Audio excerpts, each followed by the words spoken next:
Olá pessoal, eu sou a professora Isa Novas, criadora deste canal aqui do YouTube e também do Instagram, @IsaNovasRodrigues. Aliás, quero convidá-los para me seguir por lá também. E o que a gente vai fazer nesse vídeo hoje? Hoje você vai ganhar um presente de carnaval. Você já alguma vez na sua vida ganhou um presente de carnaval? Quem é que dá presente no carnaval, professora? Aqui neste canal nós damos presente de carnaval. E você vai ganhar então um presente com a ajuda da Clarice Lispector, ok? Ela será responsável por esse presente. Então vem comigo.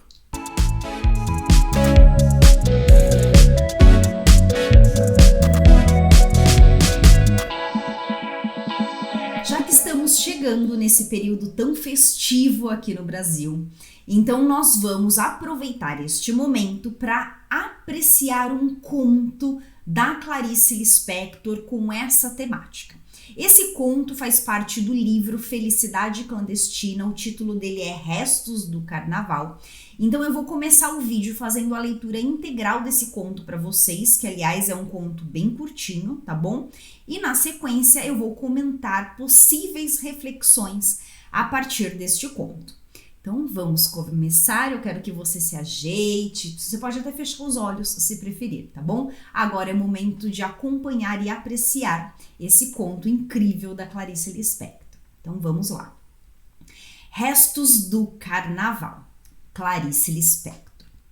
Não deste último carnaval, mas não sei porque este me transportou para a minha infância e para as quartas-feiras de cinzas, nas ruas mortas onde esvoaçavam despojos de serpentina e confete.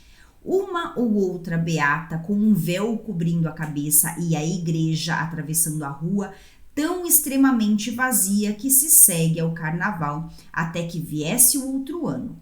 E quando a festa ia se aproximando, como explicar a agitação íntima que me tomava? Como se, enfim, o mundo se abrisse de botão que era uma grande rosa escarlate. Como se as ruas e praças do Recife, enfim, explicassem para que tinham sido feitas. Como se vozes humanas, enfim, cantassem a capacidade de prazer que era secreta em mim. Carnaval era meu. No entanto, na realidade, eu dele pouco participava. Nunca tinha ido a um baile infantil, nunca me haviam fantasiado. Em compensação, deixavam-me ficar até umas 11 horas da noite à porta do pé de escada do sobrado onde morávamos, olhando ávida os outros se divertirem. 2 coisas preciosas eu ganhava então e economizava-as com avareza para durarem os 3 dias, um lança-perfume e um saco de confete. Está se tornando difícil escrever, porque sinto como ficarei de coração escuro ao constatar que, mesmo me agregando tão pouco alegria, eu era de tal modo sedenta que um quase nada já me tornava uma menina feliz. E as máscaras? Eu tinha medo, mas era um medo vital e necessário porque vinha de encontro à minha mais profunda suspeita de que o rosto humano também fosse uma espécie de máscara. À porta do meu pé de escada, se um mascarado falava comigo, eu de súbito entrava no contato indispensável que o meu mundo interior, que não era feito só de duendes e príncipes encantados, mas de pessoas com o seu mistério, até meu susto com os mascarados, pois era essencial para mim. Não me fantasiavam, no meio das preocupações com minha mãe doente, ninguém em casa tinha cabeça para carnaval de criança. Mas eu pedia a uma das minhas irmãs para enrolar aqueles meus cabelos lisos que me causavam tanto desgosto e tinha então a vaidade de possuir cabelos frisados pelo menos durante 3 dias por ano.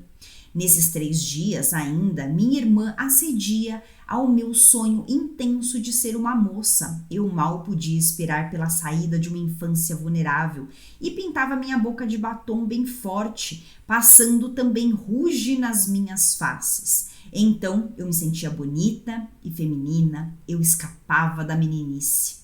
Mas houve um carnaval diferente dos outros, tão milagroso que eu não conseguia acreditar que tanto me fosse dado. Eu, que já aprendera a pedir pouco. É que a mãe de uma amiga minha resolvera fantasiar a filha e o nome da fantasia era no figurino Rosa. Para isso, comprava folhas e folhas de papel crepom cor-de-rosa com as quais, suponho, pretendia imitar as pétalas de uma flor. Boquiaberta, eu assistia pouco a pouco a fantasia tomando forma e se criando. Embora as pétalas de papel crepom nem de longe lembrassem, eu pensava seriamente que era uma das fantasias mais belas que jamais vira. Foi quando aconteceu, por simples acaso, o inesperado. Sobrou papel crepom e muito, e a mãe de minha amiga, talvez atendendo ao meu apelo mudo, ao meu mudo desespero de inveja, ou talvez por pura bondade, já que sobrara papel, resolveu fazer para mim também uma fantasia de rosa com o que restara de material. Naquele carnaval, pois, pela primeira vez na vida, eu teria o que sempre quisera, ia ser outra que não eu mesma. Até os preparativos já me deixavam tonta de felicidade. Nunca me sentira tão ocupada minuciosamente. Minha amiga e eu calculávamos tudo. Embaixo da fantasia usaríamos combinação, pois se chovesse e a fantasia se derretesse, pelo menos estaríamos de algum modo vestidas. A ideia de uma chuva que de repente nos deixasse nos nossos pudores femininos de 8 anos, de combinação na rua, morríamos previamente de vergonha. Mas Deus nos ajudaria, não choveria. Quanto ao fato de minha fantasia só existir por causa das sobras de outra, engoli com alguma dor meu orgulho que sempre fora feroz e aceitei humilde o que o destino me dava de esmola. Mas por que exatamente aquele carnaval, o único de fantasia, teve que ser tão melancólico? De manhã cedo no domingo, eu já estava de cabelos enrolados para que até de tarde o frisado pegasse bem. Mas os minutos não passavam de tanta ansiedade. Enfim. Chegaram 3 horas da tarde. Com cuidado para não rasgar o papel, eu me vesti de rosa. Muitas coisas que me aconteceram, tão piores que estas, eu já perdoei. No entanto, essa não posso sequer entender agora. O jogo de dados de um destino é irracional? É impiedoso, porque eu estava vestida de papel crepom, todo armado, ainda com os cabelos enrolados e ainda sem batom e sem ruge. E a minha mãe de súbito piorou muito de saúde. Um alvoroço repentino se criou em casa e mandaram-me comprar depressa um remédio na farmácia. Fui correndo, vestida de rosa, mas o rosto ainda nu não tinha a máscara de moça que cobriria minha tão exposta vida infantil. Fui correndo, perplexa, atônita, entre serpentinas, confetes e gritos de carnaval. A alegria dos outros me espantava. Quando horas depois a atmosfera em casa acalmou-se, minha irmã me penteou e pintou-me, mas alguma coisa tinha morrido em mim. E como nas histórias que eu havia lido sobre fadas que encantavam e desencantavam pessoas, eu fora desencantada. Não era mais uma rosa, era de novo uma simples menina. Desci até a rua e ali de pé, eu não era uma flor, era um palhaço pensativo de lábios encarnados.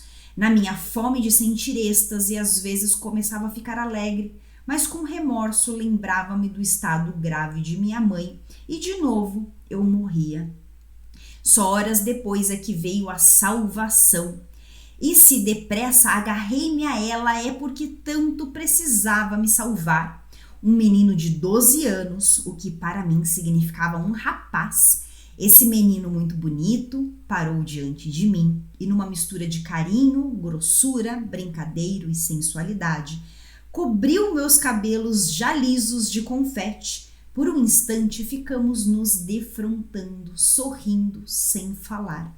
E eu então, mulherzinha de 8 anos, considerei pelo resto da noite que, enfim, alguém me havia reconhecido.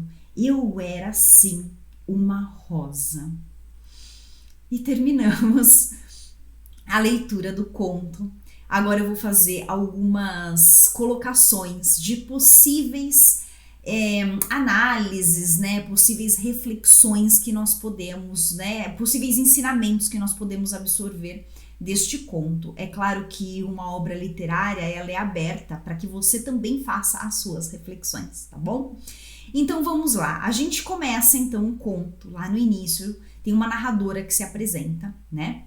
Ela já é adulta e ela retorna ao carnaval do seu passado, da sua infância. E ela, por meio, né, desta história, desta narradora, ela acaba nos transportando também. Então nós, leitores, também somos transportados, né, a outros carnavais, né, de outras épocas. Então é um resgate da infância da narradora e um resgate da nossa própria infância, das nossas comemorações desta data tão festiva aqui no Brasil, tá? Então a gente tem o carnaval exterior e o carnaval interior dessa narradora, né? O carnaval exterior é a festa propriamente dita, né? Que ela pouco participava, desejava muito participar, mas pouco participava. E a gente tem também o carnaval interior, que era aquele carnaval dentro dela, aquele carnaval que estava vivo dentro dela, pulsando, né? Que são os desejos que a narradora tem e os desejos que nós também temos, de às vezes participar de alguma coisa, de alguma festividade e não conseguir por algum motivo, né? Então esses desejos, eles ficam ali latentes, pulsando dentro de nós, tá? Então essa narradora, ela já adulta, ela relembra, né, esses restos do carnaval, que aliás é o título da obra, né? Então esse resto, esse título, ele acaba mostrando, tem duas opções, né, de entendimento desse título. O primeiro é que a narradora de hoje, né, a narradora adulta, ela possui resquícios desse passado, dessa comemoração, desse carnaval, porque, aliás, as nossas experiências do passado constroem o nosso futuro, né? Ajudaram, né, a construir aquilo que a gente é hoje e também aquilo que a gente vai ser no futuro. Então, o passado, ele faz parte disso e deixa restos, deixa resquícios. E essa narradora, ela ficou, né, porque ela ainda sente. Lá no comecinho da obra, quando tem um momento que ela diz, né, está difícil escrever. Então ela está falando que ainda dentro dela, nesse ser, né, já como uma adulta, ela ainda sofre por conta dessas lembranças, por conta desses resquícios, desses restos de carnaval. Mas agora a gente tem também uma outra colocação, né, que é uma colocação um pouco mais literal, porque a narradora, ela só conseguiu ter aquilo que ela tanto desejava, que era uma fantasia, por conta dos restos da fantasia de uma amiga, né? Então ela foi obrigada a se contentar com isso, né, a aceitar, porque aliás ou era aquilo, ou era o resto, ou era nada, né? Ou ela pegava os restos da amiga, da fantasia da amiga, para realizar o próprio sonho, ou ela não teria a realização do seu próprio sonho. Daí já é um entendimento um pouco mais literal desse título, né? A gente também tem, nossa, o conto é muito rico, né? Então tem também uma parte que fala sobre o medo das máscaras. Ela diz que ela tem medo das máscaras. Então quando chegava algum homem mascarado, ela se assustava, ela saía correndo, né? Então na verdade o medo, né, causa a fuga e a gente acaba fugindo daquilo que a gente é. Então era aquele momento, né? A máscara representa as máscaras das pessoas, né? Aquilo que a gente mostra e aquilo que a gente é no nosso interior. Olha quanta coisa, não é verdade? Ela também tem um momento que ela fala da sensação, né? Que era um misto de alegria, do receber a fantasia, receber o resto da fantasia. É uma sensação de um misto de alegria, ela sentia alegria, mas ao mesmo tempo ela tinha que combater o próprio orgulho. E a contradição também do sentimento dela com a mãe, porque ela queria participar do carnaval, ela queria se alegrar, mas a mãe estava doente e ela ficava nesse sentimento contraditório de não conseguir se alegrar. Até que no final da história acontece a salvação. O que é essa salvação? Ela é percebida por um menino de 12 anos. Ela, como tinha 8 na época, o menino para ela já era um jovem, né? Então ela foi percebida por esse menino. E esse encontro, né, dela, da narradora, com esse menino, e perceber que ele parou ali, e ele ficou olhando para ela, ele sorriu para ela, ele brincou com ela, né, jogou confete no cabelo dela, mostra então que ela finalmente percebeu que ela podia ser outra, que ela podia amadurecer. Então, a partir daquele momento, é como se houvesse uma ruptura da infância dela. Porque ela podia ali deixar de ser aquela menina vulnerável, né? Porque a infância trazia essa vulnerabilidade para ela, representava vulnerabilidade. Então ela podia romper com essa vulnerabilidade e passar a ser uma menina um pouco mais madura, mais forte, mais capaz de enfrentar as questões da vida. Olha quantas reflexões, gente. Aqui eu coloquei algumas para vocês que eu fui refletindo ao longo da leitura, mas é claro que você pode fazer as suas reflexões. Então, se você pensou em alguma coisa, eu gostaria que você comentasse aqui para a gente poder fazer uma troca de reflexões, porque as obras da Clarice Lispector são muito ricas, né? Então, eu gostaria de conhecer a sua reflexão. O que você pensou? Certo? Gostaram desse presente, gente? Ó, presentão de carnaval para vocês, né? Claro, o poder da Clarice Lispector é maravilhoso. Espero que vocês tenham gostado, curtam o vídeo, compartilhem o canal com os colegas, tá bom? E beijão e até um ótimo carnaval para vocês, aproveitem o carnaval. Beijão e até o próximo vídeo.